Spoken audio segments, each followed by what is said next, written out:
So welcome to Football Fanatics. So Jordi Alba will leave Barcelona at the end of the season और जो है काफ़ी अच्छा career रहा है जोडी अल्बा का। और अपने कैरियर के अंदर वो बार्सिलोना के अंदर 6 ला लीगा टाइटल जीते हैं, 5 कोपा डेल रे जीते, 1 क्लब वर्ल्ड कप जीते और जो है स्पेन के लिए ऑफ कोर्स वो यूरो कप जीते। तो काफ़ी इंपॉर्टेंट प्लेयर थे वो एफसी बार्सिलोना के लिए भी और ऑफ कोर्स स्पेन के लिए भी, जो स्पेन ट्रॉफी जीता उस वक्त, यूरो कप जो जीता, और उसके अंदर काफ़ी इंपॉर्टेंट पार्ट थे स्पेन की टीम का। और जो खास तौर पे एफसी बार्सिलोना के अंदर जिस तरह उनकी कॉम्बिनेशन बना था लियोनेल मेसी के साथ, और जिस तरह उनका वो इस हिस्टोरिक पास जो कटबैक करते थे मेसी को, जिस पे मेसी ने बहुत ज़्यादा गोल्स मारे और जो है काफ़ी सारे हमें मैचेस जितवाए उन गोल्स के ऊपर। और काफ़ी सिग्निफिकेंट वो मोमेंट हो गया था कि हर बंदा जानने लग गया था कि जोडी अल्बा इस तरह से कटबैक करते हैं, मेसी गोल मारते। सारे कमेंटेटर्स यही बात करते थे जोडी अल्बा की कि जोडी अल्बा का पास और मेसी का गोल, अभी तक लोग इसी तरह की बातें करते हैं।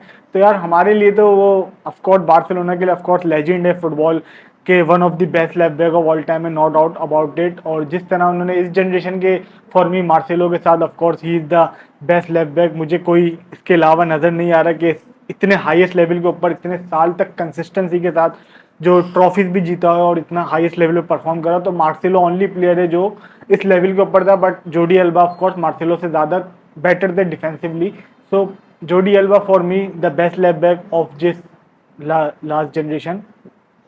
तो जोडी अल्बा जो है ऑफकोर्स लामसियात के थे और उसके बाद जो है उन्होंने बार्सिलोना छोड़ के यंग एज के अंदर वो वेलेंसिया उन्होंने ज्वाइन कर ली थी। और वेलेंसिया के बाद बार्सिलोना ने उनको 2012 में साइन करा था और उसके बाद से वो बार्सिलोना के समझे 2012 से लेके अब ये 2022 तक, आई थिंक बाल्टे के आने से पहले पहले वो फर्स्ट चॉइस लेफ्ट बैक थे। और उनके साथ कोई ऐसा खास कोई कंपटीशन था नहीं किसी प्लेयर का जो जिसने उनको बेंच किया। और काफ़ी सारे बार्सिलोना ने प्लेयर साइन करने की कोशिश करी, जैसे लुकस डीनियो को साइन करा था और उसके अलावा भी एक आध लेफ्ट बैक मुझे याद नहीं आ रहा बार्सिलोना ने साइन करे थे उनके लिए, लेकिन कोई भी उनके साथ नहीं चल पाया, कोई भी उस लेवल के ऊपर परफॉर्म नहीं कर पाया जिस लेवल पे जोडी अल्बा ने परफॉर्म करा। तो इसलिए of course he is Barcelona legend. और बहुत सारे बार्सा फैंस एग्री नहीं होते इस पे, क्योंकि जो बार्सिलोना चैंपियंस लीगों के अंदर जो भी एलिमिनेशन हुई नॉकआउट के अंदर, खास तौर पे वो एनफील्ड वाला मैच जिन पे वो इमोशनल हो गए थे हाफ टाइम के अंदर, और ये सब चीज़ें जो हुई, तो काफ़ी लोग इनको क्रिटिसिज्म देते थे उस चीज़ का। तो ऑफकोर्स अकेले प्लेयर की वजह से तो नहीं हारता था बार्सिलोना,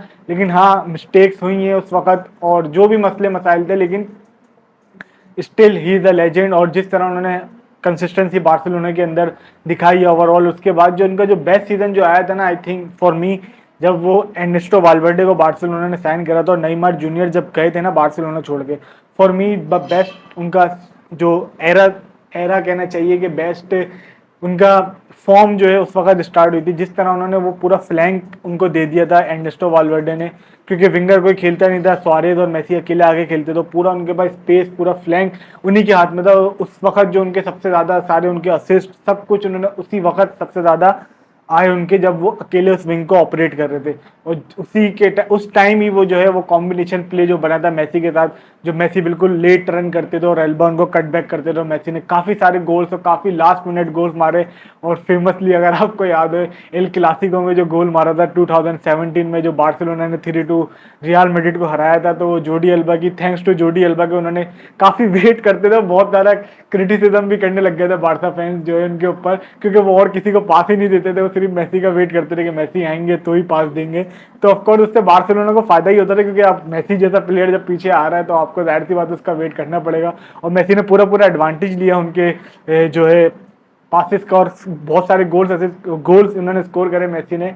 और जो है मेसी ने ही बहुत सारे उनको असिस्ट करे, इस पर भी जोडी अल्बा ने बहुत सारा गोल्स स्कोर करे। अगर आपको फेमसली याद हो, उन्होंने कॉपर डेल रे के सेमीफाइनल के कॉपर डेल रे का फाइनल था सेविया के खिलाफ जो एक्स्ट्रा टाइम में चले गया था, उसमें उन्होंने फेमसली विनर मारा था कॉपर, उसके अंदर सेविया के खिलाफ जो कॉपर डेल रे का मैच था। अगर आपको याद हो लुइस एनरिके का लास्ट सीजन था 2016 आई थिंक, उस वक्त उन्होंने गोल मारा था, 2-1 लीड दिलाई थी हमें। और फेमसली अगर मुझे वेलेंसिया का मास्टेया वाला मैच याद है, बार्सिलोना वहाँ हार रहा था और कोई भी ऑप्शंस नहीं बन पा रहे थे, उसमें मेसी का एक बहुत ज़बरदस्त पास था, उसमें बहुत अच्छा जोडी अल्बा ने गोल स्कोर करा था। तो काफ़ी सारे मोमेंट्स है जोडी अल्बा के साथ। और ऑफकोर्स जिस तरह उन्होंने कंसिस्टेंसी के साथ, क्योंकि बार्सिलोना क्लब में आपको इतने साल 10-11 साल बिल्कुल हाईएस्ट लेवल पे खेलना और आपको कोई बेंच भी नहीं कर पा रहा, तो ये बहुत बड़ी बात है आपके लिए। और एक ही उनका सीजन मुझे याद है, वो जब लुइस एनरिके के साथ, जो लुइस एनरिके के लास्ट सीजन था उसमें उन्होंने उनको खिलाना छोड़ दिया था और जो है उन्होंने नई फॉर्मेशन बना दी थी, जो उसके बदले लुकास डीनिये को उन्होंने चांस दिए या 3 एट दी बैक खिलाने स्टार्ट कर दिए, तो वो थोड़ा सा लो पॉइंट था जोर्डी अल्बा के करियर का। वहाँ पे जो है बहुत ज़्यादा वो उनको मौके नहीं मिले थे। अदरवाइज वो काफ़ी कंसिस्टेंसी के साथ उन्होंने बार्सिलोना के लिए खेला और काफ़ी सारे मैचेस जितवाए और बार्सिलोना के लिए।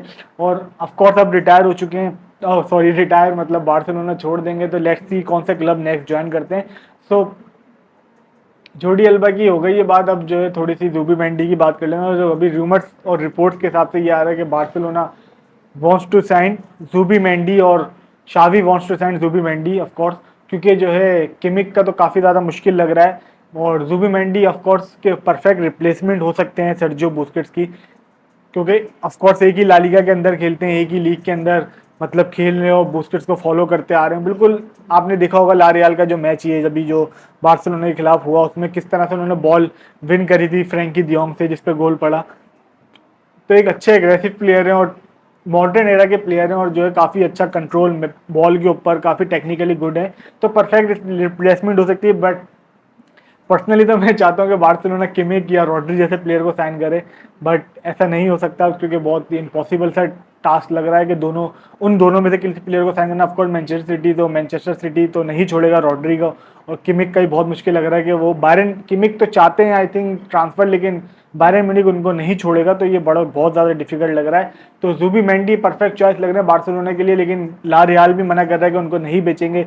लेकिन बार्सिलोना उन्होंने यही बोला कि अगर कोई इनकी बाय आउट क्लॉज देगा जो कि 60 मिलियन है तो साइन कर सकता है। तो आई थिंक चांस तो है बार्सिलोना का, अगर वो जुबीमेंडी से एग्री कर लेते हैं तो बार्सिलोना कैन साइन और रिलीज क्लॉज देनी पड़ेगी 60 मिलियन की। और गुंदोगान का भी काफ़ी क्लोज हो चुका है कि गुंदोगान फाइनल टॉक्स चल रही है कि एडवांस है काफ़ी, तो अब चैंपियन लीग के फाइनल के बाद ही डिसाइड करेंगे गुंदोगान, क्योंकि मैनचेस्टर सिटी ने भी उनको कॉन्ट्रैक्ट ऑफर करा है। तो लेट्स सी क्या डिसीजन लेते हैं। Gundogan would be ideal for Barcelona की टीम के लिए और गोल स्कोरिंग मिडफील्डर में कंट्रोल कर सकते हैं मिडफील्ड और काफ़ी एक्सपीरियंस है, तो परफेक्ट प्लेस गुंदोगान की बन रही है इस टीम के अंदर अगर गुंदोगान चाहें, क्योंकि गावी जो है उस तरह से आपको उनके साथ स्लो स्लो चलना पड़ेगा, क्योंकि जिस तरह हमने बहुत ज़्यादा मैचेस उनको स्टार्ट करा दिए, तो आपने देखा होगा उनकी डीप इन फॉर्म सीजन के एंड में उस तरह से परफॉर्म नहीं कर पा रहे। तो ऑफकोर्स ऐसे एक्सपीरियंस प्लेयर चाहिए जिनके साथ कॉम्पिटिशन हो, तो दोनों एक दूसरे के लिए फायदा कॉम्पिटिशन होगा, तो दोनों जितने ही प्लेयर्स होते हैं उनके लिए फायदे की बात होती है और टीम का फायदा होता है, इसमें कॉम्पिटिशन होता है। लेकिन कॉम्पिटिशन भी उनका हो जो हाईएस्ट लेवल के प्लेयर्स हैं, सच एज गुंदोगान अगर टीम में आएंगे तो बहुत ज़्यादा क्वालिटीज लेकर आएंगे टीम के अंदर। तो ऑफकोर्स बार्सिलोना को ऑल आउट जाना चाहिए गुंदोगान के लिए, जुबीमेंडी के लिए। और राइट बैक की बात कर लूँ यार जल्दी से, कांसेलो के रूमर्स आ रहे हैं बार्सिलोना से, Barcelona wants to sign Cancelo. 3 players हैं जो लिंक आ रहे हैं बार्सिलोना के राइट बैक की पोजीशन के लिए, कांसेलो, फोइट और जो है फ्रिम्पोंग। तो तीनों ही काफ़ी एक्साइटिंग प्लेयर हैं और तीनों के अंदर सबसे ज़्यादा जो मोस्ट टैलेंटेड है ऑफकोर्स वो कांसेलो ही है, और जो है लालीगा का एक्सपीरियंस भी है, लालीगा खेले में, मैनचेस्टर सिटी के अंदर खेले में, जो कि बार्सिलोना से सिमिलर स्टाइल है उनकी टीम का भी। तो काफ़ी जो है रेडीमेड अगर साइनिंग अगर हम बोलूं कि कांसेलो की होगी अगर वो बार्सिलोना ज्वाइन कर लें।